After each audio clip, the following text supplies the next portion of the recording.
আসসালামু আলাইকুম। খুব সহজে আমি যেভাবে পটলের দোলমাটা করি, তো এখানে কিছু পটল নিয়েছি, পটলগুলোকে ভালো মতো ধুয়ে নিয়েছি, তারপর একটু আঁচড়ে নিলাম। এরপর আমি মাছ বরাবর একটু চিড়ে ভিতরে যে বীজগুলো সেগুলো বের করে নিব। আর এই তো সবগুলো বের করা হয়ে গিয়েছে। এবার একটা প্যানের মধ্যে পরিমাণ মতো তেল দিয়ে এর মধ্যে পেঁয়াজ কুচি আর কাঁচামরিচ দিয়ে একটু ভাজা করে নিলাম। এবার দিয়ে দিব আমি এক এক করে মশলা। তো এর মধ্যে আমি সামান্য পরিমাণ হলুদ দিব, মরিচের গুঁড়ো, লবণ দিয়ে একটু হালকা কষিয়ে তারপর এক সাইড করে দিয়ে দিব একটা ডিম। ডিমটা দিয়ে এবার পেঁয়াজের সাথে আমি ভালো মতো ডিমটাকে ভেজে নিব। তারপর দিয়ে দিব আমি পটলের বীজগুলো।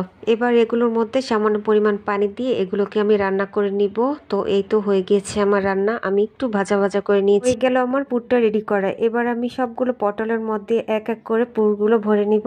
ডিম দিয়ে পটলের এই দোলমাটা খেতে ভীষণ মজার, আপনারা একবার হলো ট্রাই করে দেখবেন। আর এই তো সবগুলো পুর ভরা হয়ে গিয়েছে। এবার ভাজার পালা। তো প্যানের মধ্যে আমি তেল দিয়ে সবগুলো পটল ভেজে নিব। পটলের এই দোলমা রেসিপিটা আপনাদের কাছে কেমন লেগেছে অবশ্যই কমেন্ট করে জানাবেন। লাইক ফলো দিয়ে পাশে থাকবেন, শেয়ার করতে ভুলবেন না। পটলগুলো ভাজা শেষ। এবার আমি মশলাই দিব। তো ওই একই তেলের মধ্যে আমি দিয়ে দিলাম পেঁয়াজ বাটা। তো এখানে পেঁয়াজ বাটার পরিমাণটা একটু বেশি দিতে হবে। তারপর দিয়ে দিলাম সামান্য পরিমাণ আদা রসুন পেস্ট, হলুদের গুঁড়ো, মরিচের গুঁড়ো, জিরের গুঁড়ো। মশলাগুলো ভালো মতো কষিয়ে কালারটা চেঞ্জ হয়ে গেলে তারপর দিয়ে দিলাম ঝোলের পানি। আর ঝোলটা বলক আসছে। এবার আমি ভাজা পটলগুলো দিয়ে ঢাকনা দিয়ে চুলা রাসটা কমিয়ে পটলগুলো আমি জাল করে নিব। আর এই তো হয়ে গিয়েছে আমার পটলের দোলমা। আমি মাখা মাখা ঝোলটা রেখেছি।